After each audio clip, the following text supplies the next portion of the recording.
Hi everyone, in this video I'm going to show you how to block numbers on Android. So if you find this video useful, please give it a like and make sure you subscribe for more helpful tutorials.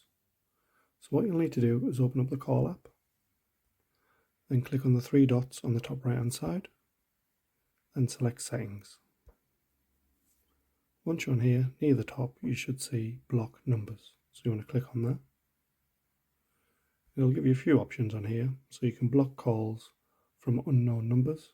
So all you need to do on there is just toggle that on. You can also select block spam and scam calls, but you could also click on there as well. It'll give you a few options on here. So it'll just let you know. Use higher to identify spam and scam callers, as well as other callers who aren't in your contacts. You can obviously select to keep both of them on at once, or you can just select only block high risk scam calls. So it's up to you what you want to do on there.